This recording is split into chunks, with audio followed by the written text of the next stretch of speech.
Senator Wright. Thank you, Mr President. I rise tonight to speak on something that's very close to my heart. Something more importantly, which is of vital significance to Australia's future, to our prosperity, to our social cohesion and to our environmental sustainability. In fact, it's something that is vital to our entire well-being as a nation. I'm talking tonight about education. I'm a product of Australia's public education system, and I'll always be proud and grateful for the good education that I received at the hands of dedicated teachers in the 1960s and 70s. Thanks to their good work, I had a chance to delight in learning and to achieve my best. They encouraged me, they piqued my curiosity, they taught me to question and to debate, and they introduced me to the joy of ideas. In fact, my education grew me and equipped me to participate in life and to make a contribution. And I fundamentally believe, Mr President, that every child should have the chance to experience the same educational opportunities that I had, no matter who they are or where they live. It's the right of all children to have access and opportunity to high quality and affordable education, and for parents to be able to expect as much.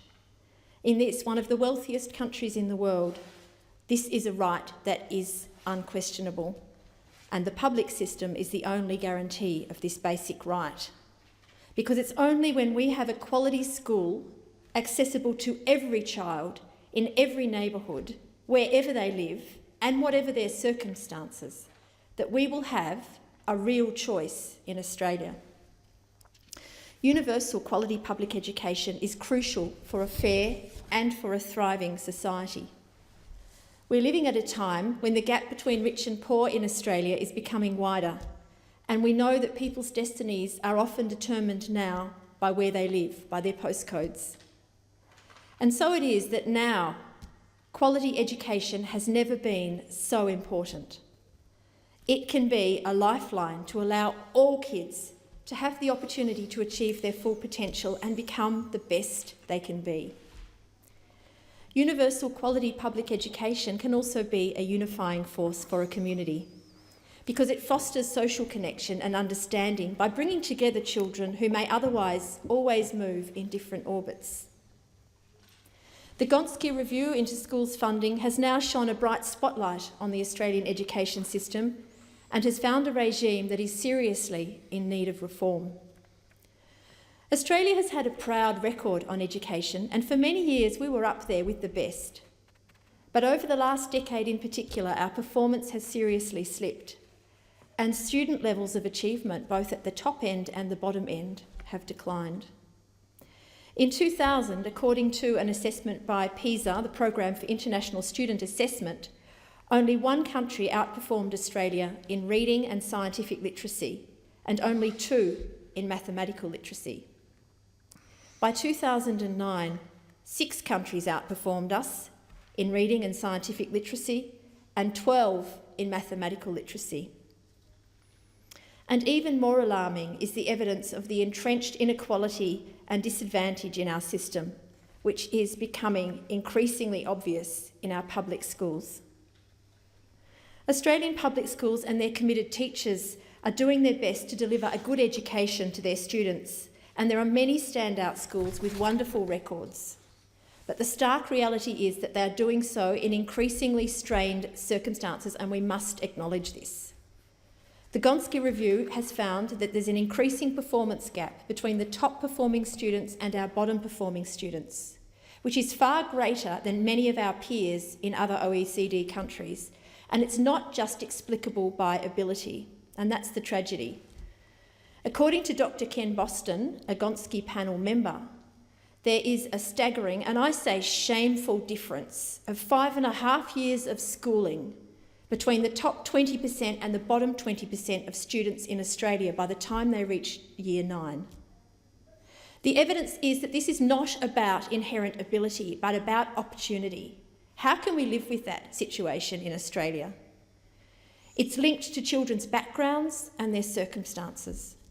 There's an unacceptable and unfair link between low levels of achievement and educational disadvantage in Australia, far greater than many of our peers in other OECD countries. The playing field is seriously skewed, and the Gonski report has made far-reaching recommendations to fix this.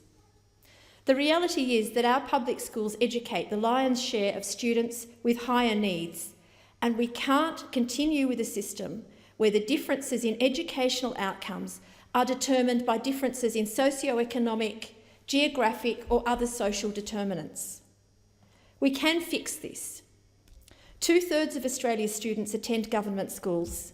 2/3, including 80% of students with a disability and special needs, 85% of Indigenous students and 77% of children from low-income families.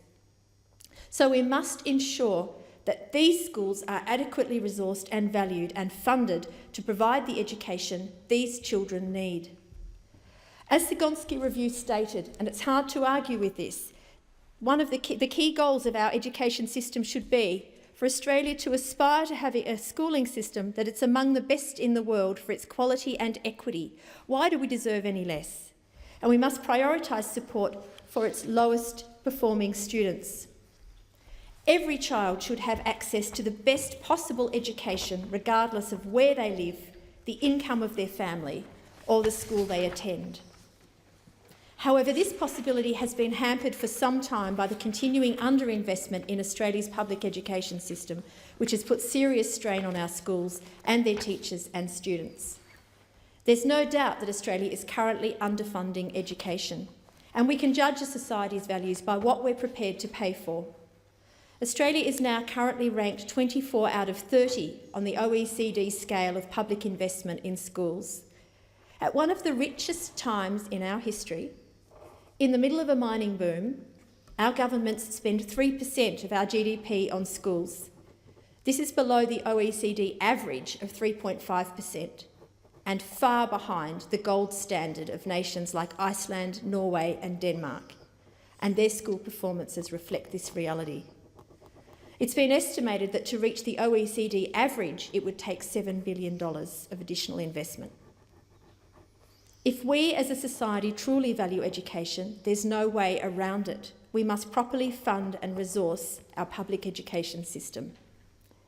And here we are on the brink of being able to make things right. The Gonski Review presents the first opportunity in more than 3 decades to fundamentally reform the way we approach education in this country, in the interests of all students, whatever their background or financial circumstances.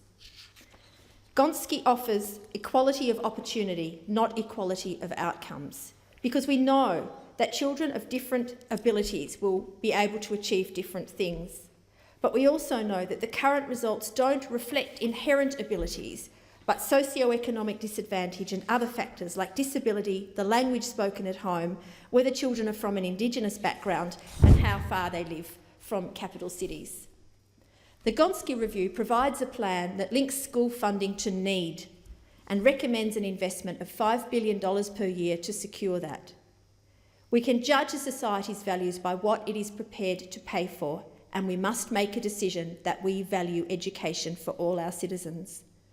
The Gonski principles are about creating a fairer and more equitable education system.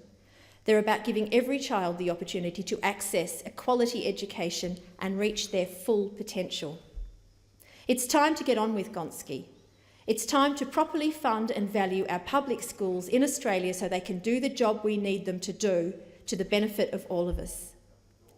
The Australian Greens are ready to work with the government to legislate and implement the Gonski principles this year. At a minimum, we need an additional $5 billion invested in our education system, and we want to see a fair school funding system based on need. We want to see full implementation of the Gonski principles around school funding reform through legislation.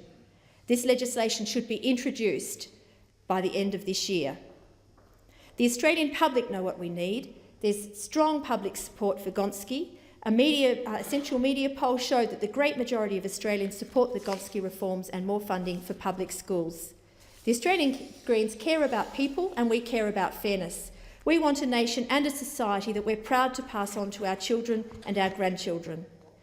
One fundamental aspect of this future is a top-quality, fair, well-funded public education system. As one of the wealthiest nations in the world, we can choose to value this legacy. There must be no more delay. We must get on with Gonski.